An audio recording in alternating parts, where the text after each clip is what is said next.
अक्सर लोग कहते हैं कि रामायण या महाभारत में जो भी अस्त्र शस्त्र या जो कुछ दिखाया जाता है वैसा कैसे संभव है। प्राचीन भारत के अस्त्र शस्त्र ही नहीं, तीव्र गति वाले रथ, पुष्कर विमान, उड़ने की क्षमता वाले मनुष्यों की कहानियां भी आज संदेह की दृष्टि से देखी जाती हैं। यह बात सही है कि टेलीविजन पर जो कुछ दिखाया जाता है वह उसे बनाने वाले की कल्पना मात्र होता है, लेकिन वास्तविकता इससे बहुत अलग भी नहीं है। जिसे भी प्राचीन हिंदू ज्ञान विज्ञान को लेकर शक हो, उसे एक बार महाराष्ट्र में अजंता एलोरा के मंदिर और कंबोडिया के अंकोर वाट मंदिर अवश्य जाना चाहिए। ये वो स्थान हैं जिनकी पूरी कहानी भारतीयों को कभी नहीं बताई जाती, ताकि लोगों को यही लगता रहे कि ताजमहल जैसा मकबरा वास्तव में सबसे बड़ा आश्चर्य है, जबकि ताजमहल के निर्माण में आश्चर्यजनक कुछ भी नहीं है। आज के समय में ऐसी कोई दूसरी इमारत बनाना कठिन नहीं है, लेकिन अजंता एलोरा और अंकोर वाट मंदिर जैसा निर्माण आज के वैज्ञानिक और मशीनी युग में भी असंभव है। विश्व के बड़े बड़े आर्किटेक्ट और बड़ी बड़ी कंपनियां ये कह चुकी हैं कि आधुनिक युग में भी हमारे पास ऐसी टेक्नोलॉजी नहीं है कि इस तरह का निर्माण कर सकें।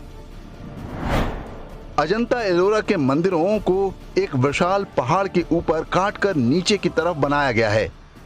यहाँ बने कैलाश मंदिर को आप देखें तो विश्वास नहीं कर पाएंगे कि इसे इंसानों ने बनाया है। आज भी पूरी दुनिया में ऐसा कोई तरीका नहीं है जो किसी विशाल पहाड़ को इस तरह से काटे और उसमें मंदिर, गलियारा, मूर्ति, चबूतरा, नंदी बैल, शिवलिंग, खंबे इत्यादि बन सकें। यही नहीं बल्कि यह एक से अधिक फ्लोर वाला हो, बिल्कुल वैसे जैसे कोई मकान नीचे से शुरू करके ऊपर की तरफ बनाया जाता है। कैलाश मंदिर के बारे में हिस्ट्री चैनल पर एक डॉक्यूमेंट्री दिखाई गई थी, जिसमें बताया गया है कि इन मंदिरों, गुफाओं, मूर्तियों को बनाने में कम से कम 20 लाख टन मलबा निकला होगा। वह मलबा कहीं तो फेंका गया होगा, जहां भी फेंका गया होगा वहां भी एक छोटा मोटा पहाड़ बन जाना चाहिए, लेकिन दूर दूर तक मलबा फेंकने के कोई निशान नहीं है। वैसे तो कैलाश मंदिर को आज के समय में बनाना असंभव है, फिर भी आज काम शुरू किया जाए तो इसमें कम से कम 100 साल लग जाएंगे। आज के जमाने में बहुत एडवांस टेक्नोलॉजी और बड़ी बड़ी मशीनें हैं, फिर भी इतना समय लगने का अनुमान कंप्यूटर की गणना के आधार पर जताया गया है।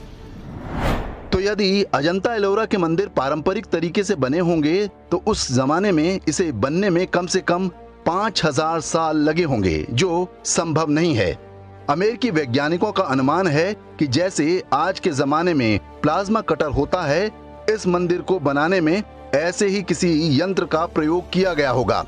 प्राचीन ग्रंथों में भस्माशस्त्र नाम के यंत्र का वर्णन मिलता है। कहा जाता है कि संभवतः ये वही प्लाज्मा कटर है। हालांकि आज जो प्लाज्मा कटर हैं वो भी इतने शक्तिशाली नहीं हैं कि कैलाश मंदिर जैसी कोई संरचना बना सकें। भस्माशस्त्र इतना शक्तिशाली होता रहा होगा कि वह किसी पत्थर को मनचाहे आकार में काट भी दे और उससे इतनी गर्मी पैदा हो कि सारा मलबा भाप बनकर उड़ जाए। ये सारी बातें अनुमान पर आधारित हैं, क्योंकि अजंता एलोरा की गुफाएं और कैलाश मंदिर 7वीं-8वीं शताब्दी में बने हैं। इसके बाद लगभग 1000 वर्ष की गुलामी में भारत का वह सारा धन वैभव और ज्ञान विज्ञान भुला दिया गया। इस्लामी आक्रमणकारी औरंगजेब ने कैलाश मंदिर को पूरी तरह से तोड़ने के लिए सेना भी भेजी थी, लेकिन वो कुछ अधिक सफल नहीं हो पाया था। अब बात अंकोर वाट मंदिर की। कहने को यह भारत से दूर कंबोडिया नाम के देश में है, लेकिन यह मंदिर पुराने दौर में सनातन ज्ञान विज्ञान का जीता जागता उदाहरण है। अंकोर वाट विश्व का सबसे बड़ा धार्मिक स्थल है।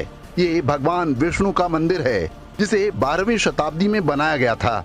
आज दुनिया की कोई कंपनी ऐसी संरचना नहीं बना सकती।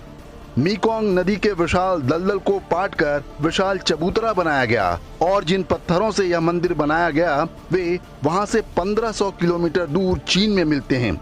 वहां से पत्थरों को लाकर बिना सीमेंट के कट एंड फिक्स मेथड द्वारा जोड़कर इतना विशाल मंदिर कैसे बना और कैसे यह इतने साल बाद भी सही सलामत खड़ा है, यह एक अनसुलझी पहेली है। अंकोर वाट और अजंता एलोरा के मंदिर जैसे ढेरों उदाहरण मिल जाएंगे। इन सब का एक ही मतलब है कि उस दौर में भारतीय ज्ञान विज्ञान आज के युग से भी आगे था।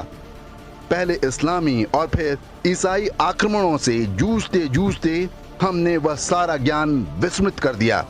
स्वतंत्रता के बाद देश के पास वह सब कुछ दोबारा पाने का एक अवसर था, लेकिन विधर्मी कांग्रेसी और वामपंथियों के षड्यंत्रों के चलते वह अवसर भी हमने गंवा दिया। आज स्थिति यह है कि हमारी नई पीढ़ी अपने ही पूर्वजों के गौरवमयी इतिहास पर संदेह करने लगी है।